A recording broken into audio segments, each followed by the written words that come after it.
በዚህ መሰረት ታዲያ አዶናይ በቁጥጥር ስር ሊውል የቻለው ከኢትዮጵያ ሕዝብ ባህልና እንዲሁም ደግሞ መልካም ስነ ምግባር በተቃራኒ በህዝብ ዘንድ ተቀባይነት የሌለው አስነዋሪ አለባበስ ለብሰው በአደባባይና እንዲሁም ደግሞ በቴሌቪዥን ቀጥታ ስርጭት የታዩት 5 ተጠርጣሪዎች በቁጥጥር ስር በዋሉበት በወንጀል ጉዳይ ጋር በተያያዘ መሆኑን የኢትዮጵያ ፌደራል ፖሊስ አስታውቋል። እናንተስ በዚህ ጉዳይ ምን ትላላችሁ? ሰባችሁ ነገሩ። አዶናይ በቁጥጥር ስር መዋሉ ተሰምቷል። ከፌደራል ፖሊስ የወጣውን መረጃ እንደሚከተለው ላስደምጣችሁ። የኢትዮጵያ ፌደራል ፖሊስ አዶናይ ብርሃነ ኃይለ ሚካኤል የተባለ ተጠርጣሪን በቁጥጥር ስር አውሎ ምርመራ እያጣራ መሆኑን ገለጸ። የኢትዮጵያ ፌደራል ፖሊስ አዶናይ ብርሃነ ኃይለ ሚካኤል የተባለ ተጠርጣሪን በቁጥጥር ስር አውሎ ምርመራ እያጣራ መሆኑን ገልጿል። አዶናይ ብርሃነ ኃይለ ሚካኤል በቁጥጥር ስር ሊውል የቻለው ከኢትዮጵያ ሕዝብ ባህልና መልካም ስነ ምግባር በተቃራኒ በህዝብ ዘንድ ተቀባይነት የሌለው አስነዋሪ አለባበስ ለብሰው በአደባባይና በቴሌቪዥን ቀጥታ ስርጭት የታዩት 5 ተጠርጣሪዎች በቁጥጥር በዋሉበት የወንጀል ጉዳይ ጋር በተያያዘ መሆኑን የኢትዮጵያ ፌደራል ፖሊስ አስታውቋል። እውቅናና ገንዘብ ለማግኘት ብቻ በማሰብ ሚዲያዎችን ኃላፊነት በጎደለው አኳኋን እየተጠቀሙ በተለይ ወጣቱ ትውልድ በመልካም ስነ ምግባር ተቀርጾ ሀገርን የሚጠቅሙ ተግባራትን እንዳያከናውንና በተቃራኒው በትውልዱ ላይ ርካሽ ባህልን ለመጫን የሚደረገውን ተግባር ለመከላከል የኢትዮጵያ ፌደራል ፖሊስ የጀመረው ምርመራ አጠናክሮ እንደሚቀጥል ያስታውቃል በሚል የወጣ መረጃ ነው። ወደ ሌላው መረጃ ስናልፍ ደግሞ ይህ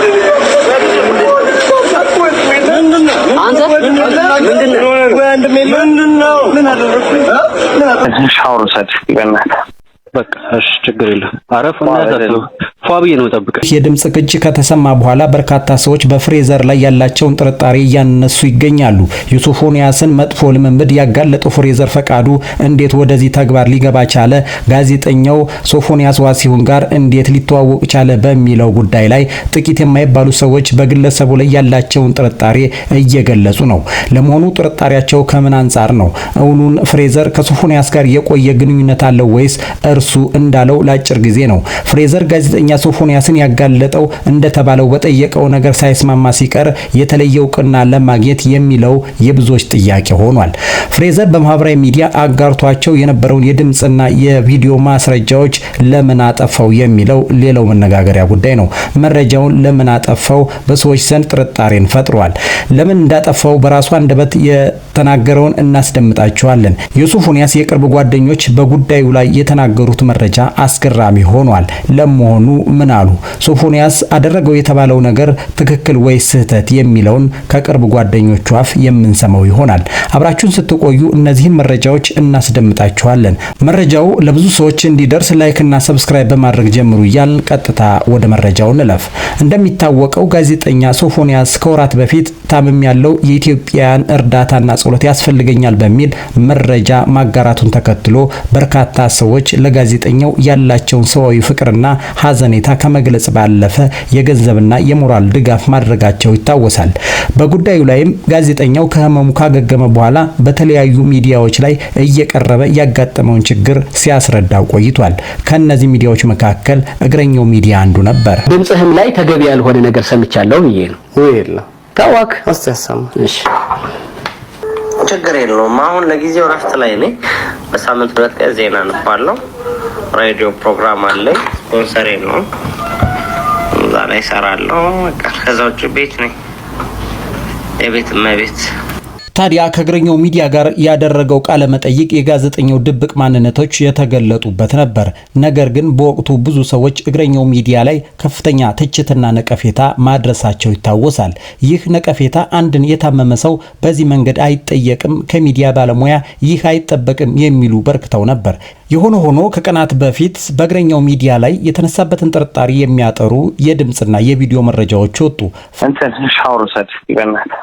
በቃ እሺ ችግር የለም። አረፍና ያዛለው ፏብዬ ነው ተጠብቀ።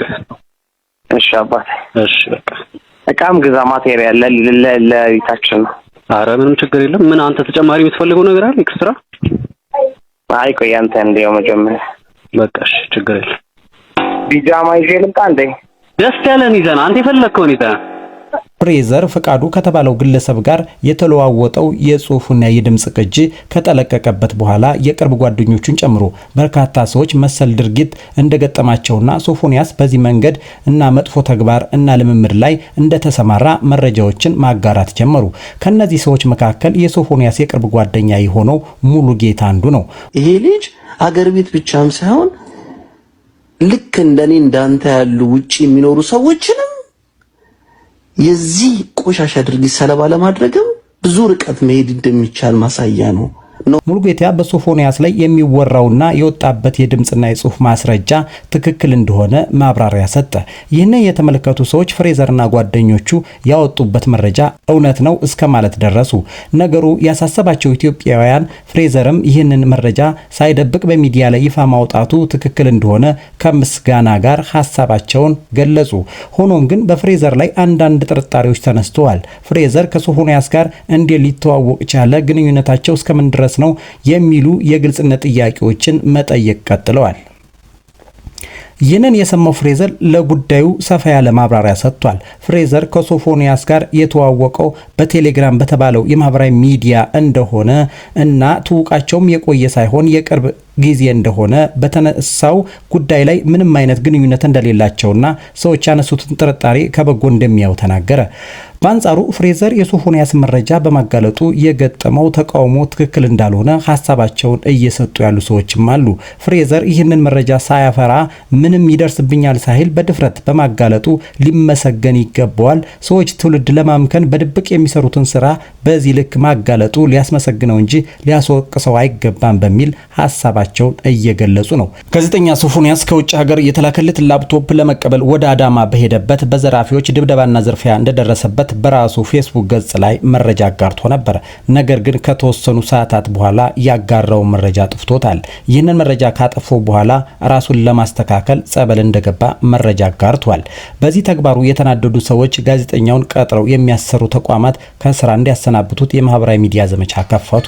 ይህንን የተመለከተው አሻም ቲቪ ከሶፎንያስ ጋር ያለውን የስራ ውል እንዳቋረጠ መግለጫ ወጣ።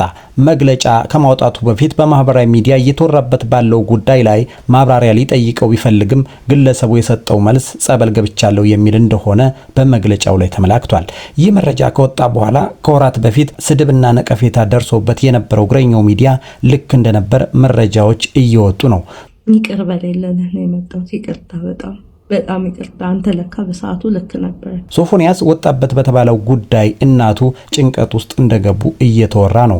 አንዳንዶች ደግሞ ሶፎንያስ ወዶ አይደለምና የስነ ልቦና ባለሙያዎችና ዶክተሮች ሊያግዙት ይገባል፣ የጅምላ ፍርድ ከመፍረድ እንቆጠብ፣ ይህ የጅምላ ፍርድ ልጁን ወዳልተፈለገ ሁኔታ እንዲያመራ ሊያደርገው ይችላል በሚል ሐሳብ አስተያየታቸውን እየገለጹ ነው። የነበረን መረጃ ይህን ይመስል ነበር። ቻናሉን ሰብስክራይብ፣ መረጃውን ሼር እና ላይክ በማድረግ እንድትተባበሩን እያልን የዛሬውን መረጃ በዚህ እናበቃለን።